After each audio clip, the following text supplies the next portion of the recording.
Hey, it's Jen. Before we get to today's episode of Within Orb, I wanted to tell you about something new at CAELi, which is Time Climb.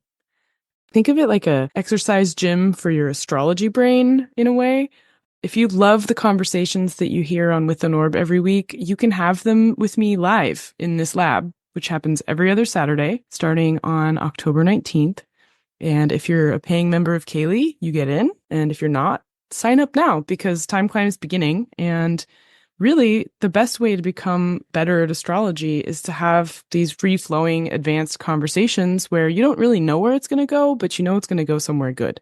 So I'm inviting you to come to Time Climb at CAELi and join me in conversation every other week. So there'll be information about this in the show notes, and enjoy today's episode. The Within Orb Podcast. Come get Within Orb.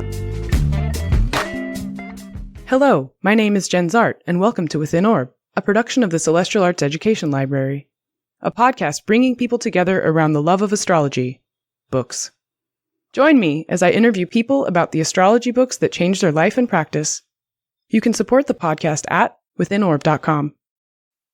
Welcome to another episode of Within Orb, and today we're going to scoot north to Vashon Island and speak with Frederick Woodruff of Woodruff on Substack, as well as what I remember meeting you in Seattle in 2014 when I went to visit for the weekend and found out that not only are you an art director, but you have a phenomenal sense of style in interior design. So wow, thank you. It's awesome to have you here on Within Orb. And welcome to the show, Frederick. Thank you for having me, Jen. I remember when you were here, I think everybody spent the night that night. And I woke up and of course you were in my library and it pulled out stuff that were kicked back on the couch reading it. So that was one memory I had of that. That was a fun night. That was totally fun. I decided actually after that night to move to Seattle. So that's how impressive it was. Wow, awesome. And I forgot that I was sleeping in your library, but I guess libraries are where I like to be. So oh, great. So yes, so you work with astrology in a counseling context, and I know that you have a very deep love of astrology books and a vast collection of them. So I'm curious where your work with astrology got started. What was your first astrology book? Linda Goodman's Sun Signs. I remember my mom and dad divorced, and then I was living with my mom. And that was like kind of a coven of females because it was my grandmother, my aunt, my mom. And they just had that kind of witchy vibe that women can get into with each other. So it was sort of like pop astrology, gossip magazines, National Enquirer, Ouija boards. They had a cursory interest in all of that, but the astrology part of it really caught my attention. And then Linda's book was ubiquitous at that time. So yeah, Goodman. And just like, wow, you can have this sort of insight on people by those birth signs. And that's kind of what started it all. Where did it lead from there? Well, then the musical Hair came out. And of course, you know that whole story, the pagan revival and of astrology and everything else with that musical and the Age of Aquarius. And that really captivated me even more. So then I got on a journey. It's that word that drives me crazy. I got on an odyssey of tracking down and finding an astrology teacher. And so I wrote to the AFA. They sent me a list of people in California. Ivy Goldstein-Jacobson was on that list.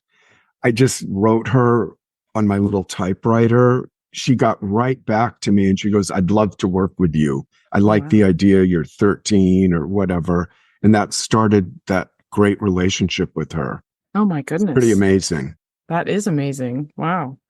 She's got books that feel good in your hand. The way they're bound, whatever that cloth is. Well, she would never let people typeset her work. So she typed everything out and then it was photographed.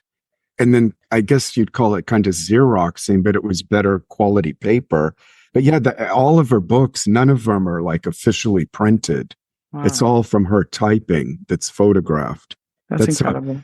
How much control she wanted of just what you were saying for the experience of like when you pick up a book, you really got her Aries, Moon and Sag vibe, you know. Amazing. I had no idea that she was your first teacher. That is incredible.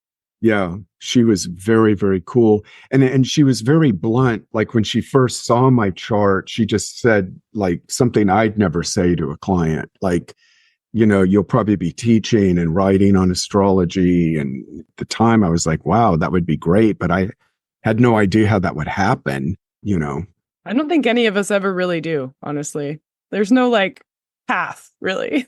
I agree. Yeah. I'm somebody that feels like the whole unfoldment process is totally a mystery. And you can't do a Tony Robbins approach to your life. You know what I mean? Yeah, I mean, you sort of have this vision of like, I really love astrology. I just hope and pray it's going to work out. Somehow I'll just get to do this. It's true. Yeah, very well. Okay, so you're already on kind of not a deserted island, but you're definitely living on an island. So I need to put you somewhere isolated, you know, just somewhere not island based, but is very like all you can take with you is some astrology books and you're going to be there for a while. So what would be the 3 books that you would bring with you? Well, I really took the question to heart. I just thought, really, what would be the fucking books that I would want to go deeper and deeper into? So the first one that came to mind was Geoffrey Cornelius's The Moment of Astrology.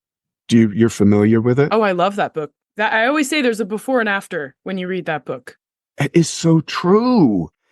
I tell people now that ask me about, you know, being sort of sick of like pop astrology that's sort of kind of taken over the airwaves and zeitgeist from social media and the internet. And I'm like, well, get Cornelius's book because you will go on a psychotropic trip into these questions that it's almost impossible to really answer, but he takes it on. Like, what is the mechanism of divination? Which is sort of like asking, well, what is consciousness in a sense? Like, he absolutely amazes me. So I would want that book with me because I've probably read it a couple times and it's still like so much of it evades me. Well, it sounds like it would unleash this psychotropic experience kind of endlessly. So why wouldn't you want that with you? Exactly. Exactly. Yeah.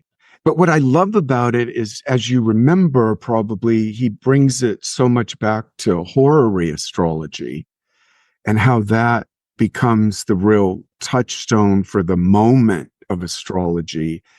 And then he brings in like what's going on in the human psyche, the consciousness that's so mysterious about when you're unpacking a horary chart, say, and applying it to all these pragmatic things in your life.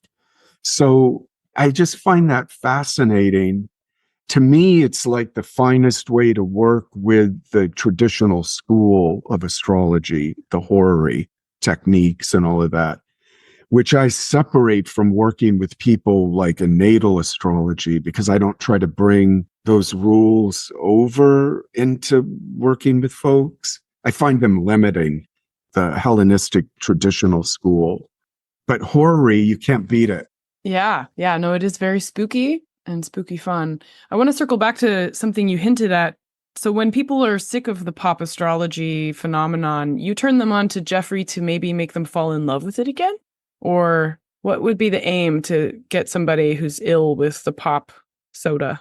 Well, I think to kind of shed this sort of shell that people have gotten trapped in with the limited view of astrology that pop astrology offers or creates. Because if you just steep in that over and over and over and read these sort of gruel-like books that are so, you know, mass marketed now, I just think you lose the real mystery of what astrology is about. And Cornelius's book, you know, reactivates that when you go into it.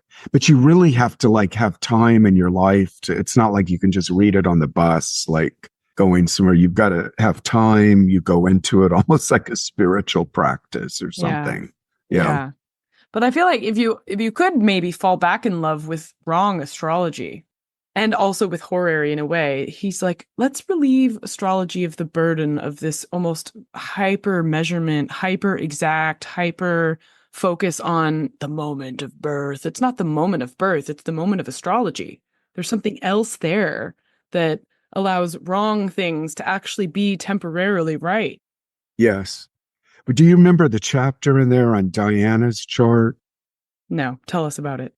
But he just really shows how like people were working off of an accurate chart, but the whole moment and process of astrology that they were delineating was also giving like accurate results and Right. insights. Oh, you see that right now with Donald Trump's chart. Here at CAELi, we have Marion March's files on all of the research that she's done through the ages. And in 1987 or so, she has a file on Donald Trump, and the time is 9:51. But everybody else is using this Regulus rising chart, which is potentially not the actual chart. Well, what does that give him rising at 9:51? It's still Leo, but it's not conjunct Regulus. Oh, yeah. I just saw Robert and Deborah Holding do a whole thing on the Regulus, and Robert was saying, well, just wait. That always has a coming back down to earth fall with Regulus. Yeah, but what if it's not even conjunct his ascendant because the time is wrong and Exactly. It's been, shifted. So yeah, these wrong charts hit for a time. But Rob Hand has also said, I've never seen a wrong chart work better than a right one. So there is a moment of breaking when you get to, oh, now I know what my actual theta is. And the old chart, the wrong one sort of breaks. It doesn't actually hit anymore. Yeah, I've had that unfortunate experience. Oh, no. Where I've done a whole session with a client and then found out, I had PM instead of AM. Oh, no. But did they get the feeling? Did they get what they needed? Was it? I think they did, because the person got to hear about themselves for an hour. Oh. But of course, the planet positions were all the same. It was the rising sign that was opposite. But anyway, yeah, it's an exploration worth delving into for sure. Yeah. So what would your second book be? I think on the topic of consciousness and trying to write about it and talk about it, Coming into Being by William Irwin Thompson. He's not an astrologer, but he's like a cultural anthropologist, historian with a little bit of the mystic thrown in.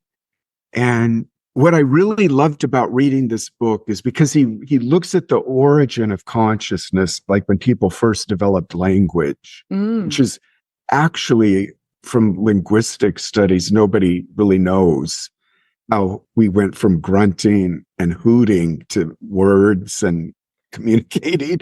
So he makes an attempt at like looking at that at the start, and then he just moves historically down a trajectory of, the creation myths, how those started and were symbols of consciousness kind of taking more form. And then he moves into literature and religion, and then mysticism, like with Steiner's work. And I think the big takeaway that I love the most about his book was something that I've always said. It was that women were the ones that actually invented astrology, not, guys in Babylon or in Plato's symposiums and stuff. It was like women with their menstrual cycles and then correlating them to the moon phases forged that first link between the cosmos and our somatic reactions and cycles that mirrored those. Wow. So he makes that point quite a bit about women and astrology and how they really brought it up online. Wow. It's a great section of the book. Yeah. Yes, that's coming into being. Can't you see that though? Like as a woman, Potentially, but when I first heard the lunar menstrual connection was in the radical anthropology group in England. I think that's what their name is. A group of people working on looking at the ways that certain prehistoric cultures were creating material culture out of this, 28 notches on a bone or something like this, these early calendars. He brings that relic up And of course, shows because men basically were working anthropologically, they declared that as a weapon of war. Or it's more like, I just don't want, my dude to get me knocked up this month, so I'm going to make notches and just track it, Well, no, the anthropologists were saying, well, this was something the warrior would use as like a, I can't remember the name, but it was like a celebratory thing about warfare and whatnot. And he said, well, my God, if you look at this thing and the notches on it, it's definitely corresponding to some woman's like cycles. Yeah. Anyway, so that's an interesting kind of section of the book that I really like. But again, it's one of those books, if I was on an island, I would really want to revisit the book again because it's really rich. So I recommend that to people as something a little different from classic astro text. Oh, I love that. Yeah. Also, I mean, you get into the nature of consciousness, and then almost everything comes out of it. You've got language. I mean, you've even said it here today. Right. You have language, mysticism, the way that you pay attention to like nature around you. All of it kind of percolates together. Yeah. Was my third book a Rudhyar book, or I can't remember? Yeah, you had Rudhyar on the list. So what was the fellow's name that was on? He's like the bathhouse mystic, or? Yeah, Travis Black. Travis. And when I was watching that and Travis brought up, I think, Astrology of Transformation, I was like, God, right. That book is so fucking good. So that would be my third choice. Good, solid read, short, his sort of culmination of his cosmology in that book. Do you bring Rudhyar with you into your counseling sessions in some form? I guess so. I mean, I'm a real magpie. Everything's kind of coming into the mix when I'm working with people. My style, I think, is real different from how most astrologers work because I really put a lot of focus on dialectic instead of just, okay, here's your moon in Aries. It means this. And you've got this challenge from Mars, and monologuing. And this just comes from years of working with people. Like, people are really itching to talk in the midst of the inquiry. So I've just learned to like give impressions. And then I'm like, well, how do you feel about that? Like, what comes up for you when you hear this? And then they start talking about something that actually amplifies maybe their Mars, Mercury square or whatever. And then that opens up that, inquiry and stuff like that. Wow. It's not like, oh, Rudhyar's in the back of my mind, so that's directing how I'm, doing the session.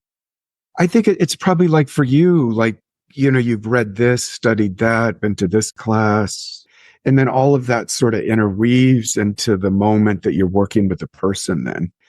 And that's the thing. I think each astrologer really gets their own wheelhouse going that's going to be the best fit for you. Yeah. Back to Rudhyar, I think I've heard more about Rudhyar from the guests on this show than I've had time to immerse myself in Rudhyar directly. And I think that his influence has been so great, it permeates through other sources that most people actually have read if they haven't gone straight to Rudhyar directly. Totally. Well, because he was, I think, influenced by Theosophy and what was going on, maybe even with Alan Leo's works. And then he heard about Jung, and then it all took off in that direction. So I just like him because it gave a language that was easier, almost a psychological lexicon to work with. Because I really think you need that, or I need it with a client. Having been in therapy for years myself and then different spiritual schools, I think it developed a language to be able to communicate to people in a way that wasn't intimidating for them. Because I think some astrologers do get into the jargon and things like that, which is confounding often, I think, for the client. So I try to avoid that as much as possible. But as Jeff Dahmer told me once, no, use the language because it primes your pump. When you're saying Mars is in Pisces, and then he felt it got the logos going, for the stuff. Yeah. Imagine stepping into a room of 5,000 astrology books, turning a corner and stepping into a room of 2,000 more. The Celestial Arts Education Library is every astrologer's dream, and it can be yours. I invite you to come support CAELi before you can visit physically. Your support will mean the creation of 52 new episodes of Within Orb next year, 4 issues of the CAELi Review, our inaugural journal, and countless book talks, events, classes for our community. Visit our website, www.caeli.institute/support, to select your level of care. Please help support CAELi into the future, our future, so that we may study the future together. Thank you for listening. Please enjoy the rest of the show. So if you were going to put an astrology book in the hands of someone who wanted to begin learning, what books would you put in their hands?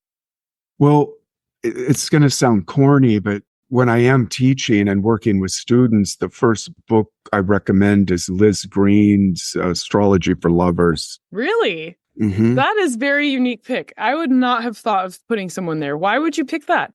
Because she's such a maven, and that first part of the book, like, she encapsulates astrology and in such a intelligible way without it like going on and on and on.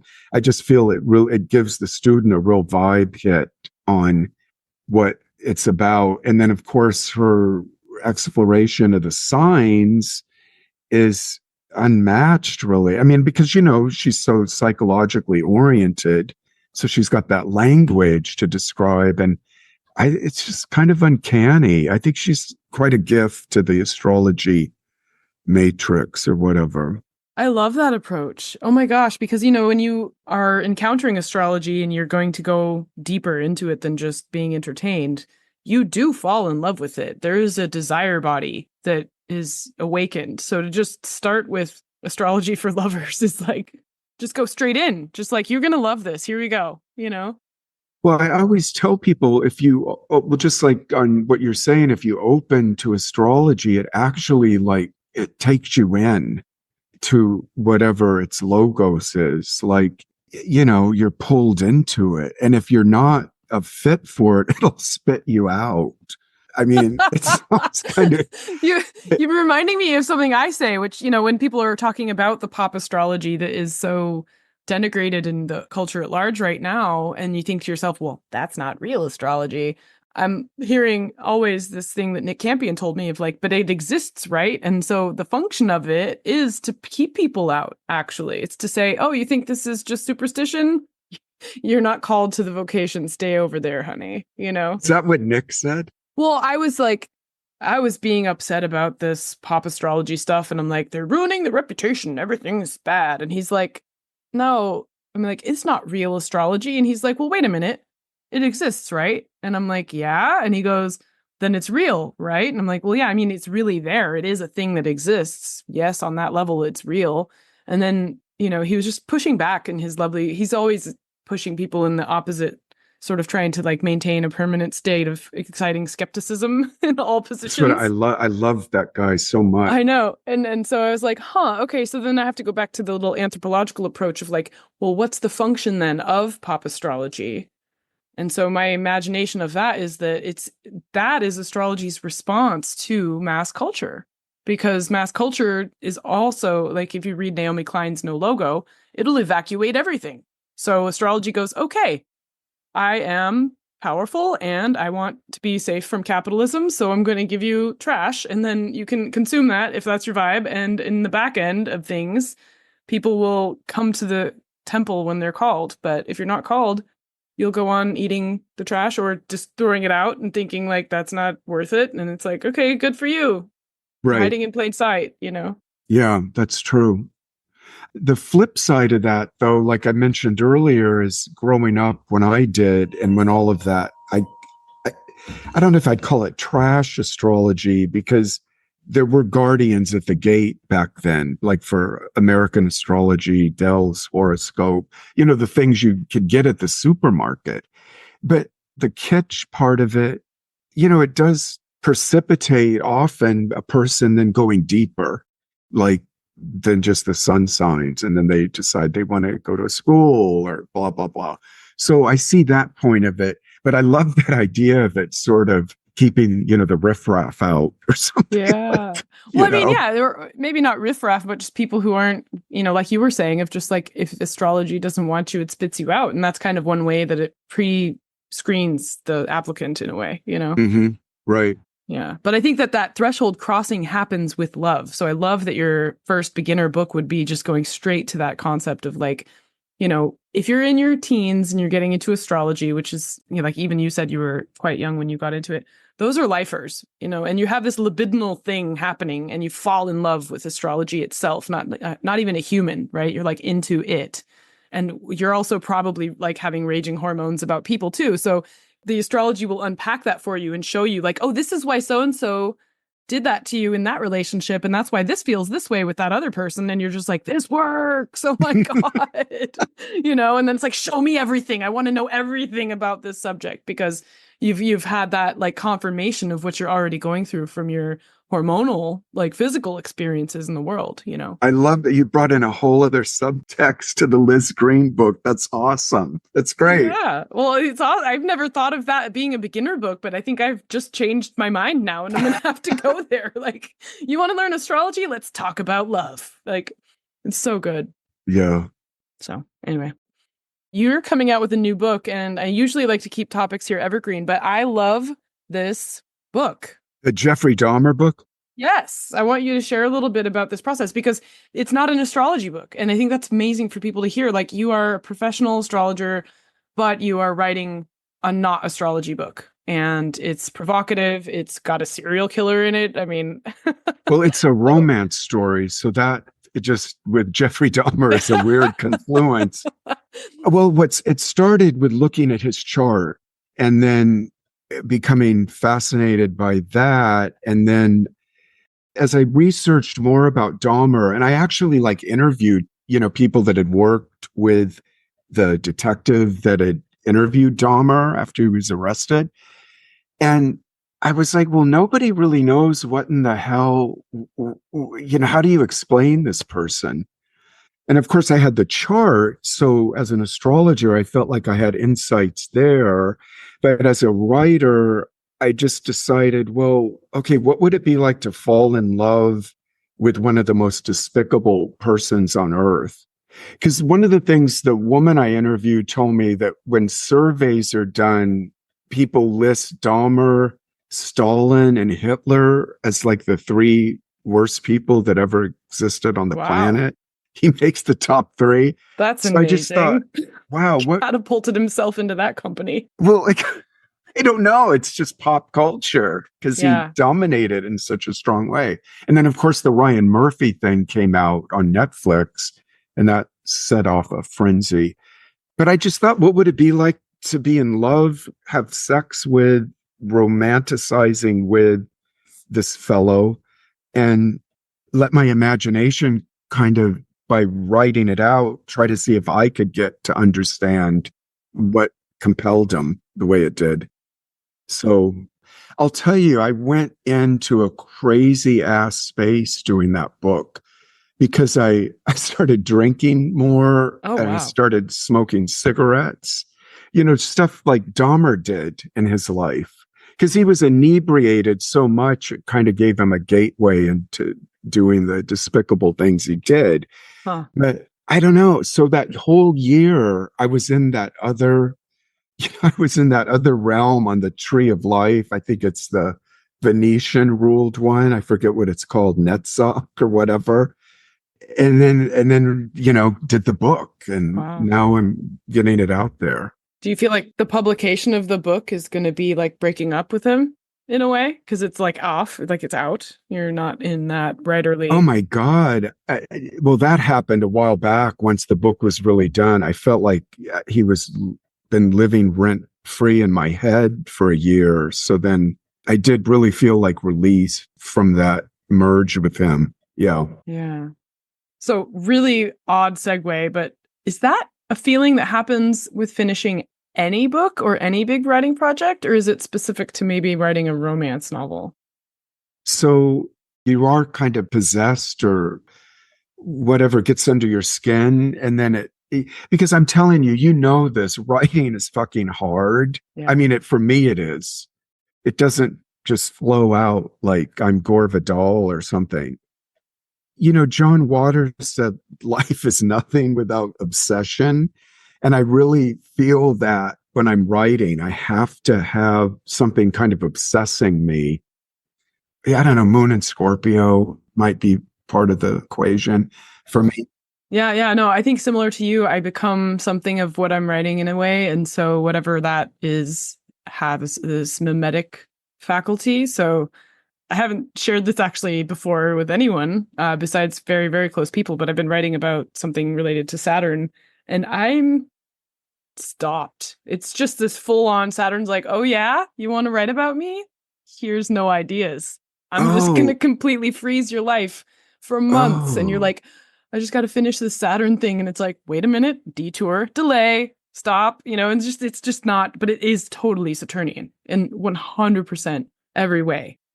Then you're actually in the flow of it. That's not it flowing because that's exactly. Saturn. It's like I'm living the writing before it gets written so that when it eventually does come out, it's embodied in this way because you can't do it any other way. I totally get it. But see that the Saturn thing, committing to that theme. And then to me, I see that as you're going down into the unconscious with Saturn. Oh, yeah. And you don't really know what's going on down there, like exactly. And then but it makes you think, like, could I have maybe picked Jupiter or Mercury? That's your bookend to Saturn. Will be the Jupiter. You've got like, wait a minute, like, okay, good thing I didn't pick the South Node because that would have been a totally different. Oh my Lord, I can't. That one I'd stay clear of. But there is an orbital similarity between the astronomical behavior of Vesta and Saturn, and there's some Vesta project percolating too. So it's like there's this dual scenario.